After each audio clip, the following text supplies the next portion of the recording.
Baik, Assalamualaikum warahmatullahi wabarakatuh. Selamat siang, selamat sore, selamat malam, selamat pagi. Sugeng enjang, sugeng sonten, sugeng siang, sugeng dalu. Nggih, adik-adik mahasiswa, menika kula badhe menambahkan bagaimana olah vokal dan olah tubuh nanti untuk sesi olah rasa, tambahan dari yang kemarin ekspresi kemudian olah rasa ada di sesi tersendiri ya. Jadi kemarin yang materi praktek yang sudah dicontohkan kemudian adik-adik juga sudah melakukan mempraktekannya, saya lihat semuanya memang sudah melakukan tetapi masih belum secara total, artinya belum ada pengembangan tersendiri. Jadi semua masih seperti yang ada di contoh. Sebetulnya adik-adik sangat bisa mengeksplorasi baik itu vokal maupun gerak tubuh detail-detailnya. Jadi tidak harus sama persis yang dicontohkan ya, tetapi tidak apa-apa. Setidaknya sudah pemanasan, mencoba praktek yang dasar dulu sekalipun belum dieksplor. Nah, bagaimana cara mengeksplornya? Sebetulnya adik-adik bisa mulai dengan membaca beberapa dialog-dialog atau sengaja berkomunikasi yang alamiah ya, komunikasi dengan orang-orang di rumah misalnya atau membaca naskah dipersilahkan. Nah, untuk vokal misalnya dari yang kemarin dipraktekkan terkait olah vokal A, I, U, E, O, kemudian bagaimana intonasi, artikulasinya gitu ya. Di Jawa itu untuk bahasa Jawa nih, pengucapan atau pelafalan itu kita mempunyai hal khusus atau kendala khusus yang sebagian orang kesulitan mengucapkannya. Nah, untuk melatih ini perlu pembiasaan ya, bagi yang masih terkendali, kecuali yang memang sudah tidak punya kendala. Apa itu? Misalnya kita punya yang namanya T dan TH ya. Di aksara Jawa itu ada to dan ro ya. Kemudian ada D dan DH. Aksara Jawa ada do dan do. Nah, ini tentu saja berbeda pengucapan ya, karena beda ucapan atau lafal itu beda tulisan sekaligus beda makna. Misalnya adik-adik mengucapkan tutuk ya, tutuk ya, tutukmu gitu. Tutuk itu TUK tanpa H yang artinya mulut. Tapi kalau tutuk berbeda lagi. Tutuk, ketutuk, ditutuk ya. Nutuk ya. Pengucapannya juga berbeda, nutuk. Tentu saja ini di fonologi, ketika mata kuliah fonologi sudah pernah diulas dan dipraktekkan. Nah, di dalam dialog-dialog drama ini juga harus dilatih. Jadi tidak boleh ada kesalahan seperti itu, sebab itu nanti akan mengurangi makna, bahkan merubah makna ya. Jadi keliru, jadi nanti berbeda. Dodo ya, berbeda dengan dodo. Podo yang berarti sama, PADHA, dengan yang podo, PADA tanpa H ya, itu sudah berbeda. Jadi beda pengucapan, beda pelafalan, beda makna nanti ya. Kemudian selain untuk keperluan yang ucapan-ucapan ini to, do, dia, di bahasa Jawa kita juga punya vokal yang ada vokal jejak miring ya. A, I, U, E, O, ada E, O ya, ada O, ada lungo, ada londo, ada coro ya. Tapi ada coro, ada loro, ada karo. Nah, ini penulisannya berbeda, pengucapannya berbeda, ya.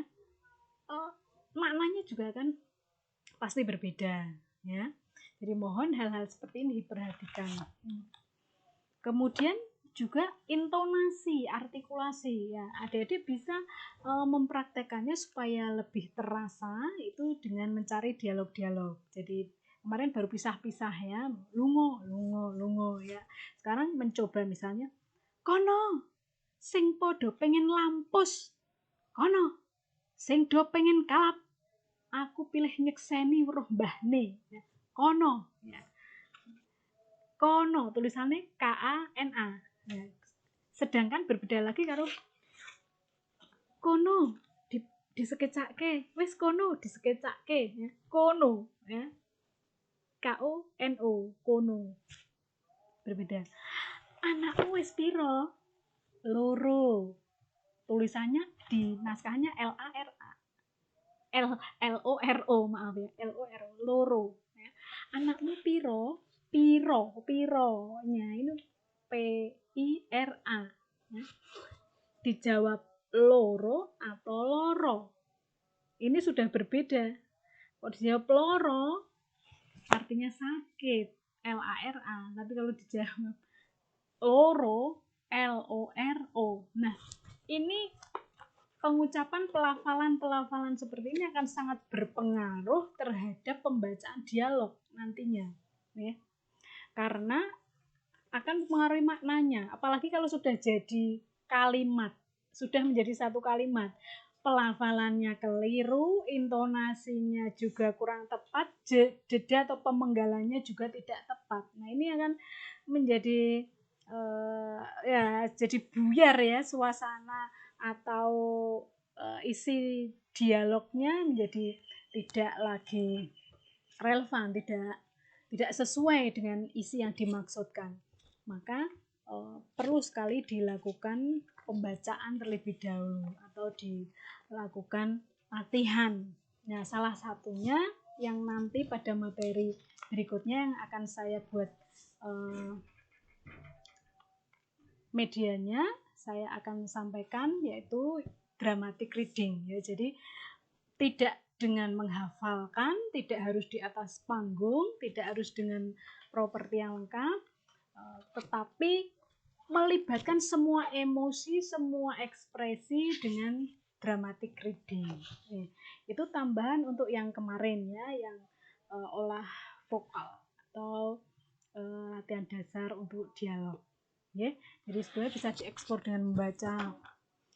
Dan olah tubuhnya juga tidak harus yang persis seperti yang saya sampaikan waktu itu, udah begini semua. Tapi ya tidak apa, namanya olah dasar, gerak dasar ya seperti itu ya.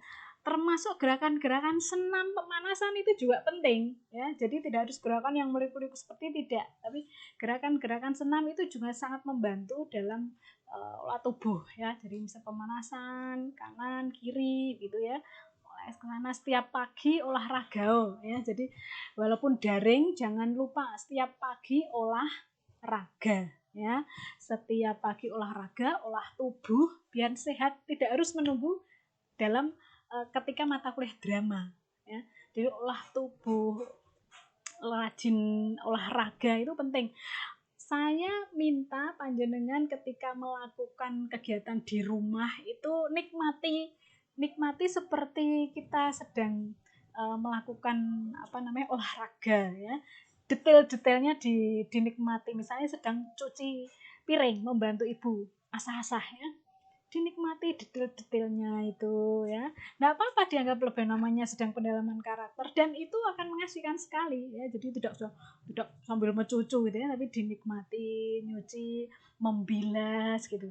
Nyuci yang tidak pakai, yang mungkin tidak memakai mesin cuci ya, yang mencuci baju ya, dia dinikmati gosok gitu ya, membilas gitu ya, ngucek gitu, dinikmati. Nyapu, gerakan-gerakan menyapu, gerakan nyulai kaca ya, kemudian nyerbeti, lempit-lempit baju gitu ya, dinikmati. Menata kamar tidur, bantal, guling, itu dinikmati sebagai satu sarana untuk olah tubuh. Itu mengasihkan sekali ya. Jadi kita kita manfaatkan segala situasi, segala kondisi ya untuk memaksimalkan latihan-latihan kita. Jadi tidak harus melegak kayak di ruang yang besar gitu, gerak-gerak tidak. Ya, itu tetap dicoba, tetapi untuk implementasinya kita bisa lakukan di mana saja ya. Itu olah tubuh tadi, olah muka, nah sekarang olah tubuh itu tadi ya. Kemudian ketika olahraga di luar itu dinikmati suasana hawa luar itu coba dipraktekkan ya. Jadi setiap pagi bangun tidur, ambil nafas ya, kemudian sedikit bergerak yang ringan-ringan gitu. Kemudian setelah sholat subuh bagi yang muslim olahraganya bisa macam-macam yang melibatkan semua gerak tubuh, kaki, tangan, cuci piring itu termasuk olah tubuh. Maka harus rajin-rajin kalau di rumah ya. Oke, dan untuk ekspresi juga begitu. Boleh pada zaman sekarang memang eranya era selfie ya, jadi segala bentuk ekspresi seperti ini ya, yang senyum-senyum mesem-mesem nggak masalah, tapi harus diimbangi dengan ekspresi yang ketika kita dalam satu peran itu butuh satu penjiwaan atau ekspresi kita, misalnya sedang marah, nah itu bisa kita bisa melibatkan atau mengambil satu contoh dialog ya, rasa senang, bosan gitu ya, ya itu contohnya. Kemudian takut gitu. Nah dicoba ya, nanti sesekali akan saya minta untuk mengirimkan kegiatan aktivitas di rumah. Tempo hari sepertinya Bu Uci sudah pernah meminta, tetapi ya nanti bisa didokumentasikan karena belum ada tagihan, baru saya minta berkegiatan di rumah ya. Oke, nanti setelah ini berikutnya tentang olah rasa dan dramatic reading, juga terkait dengan materi yang lainnya. Matur nuwun, sugeng sonten, sugeng siang, sugeng enjang, sugeng dalu. Semangat!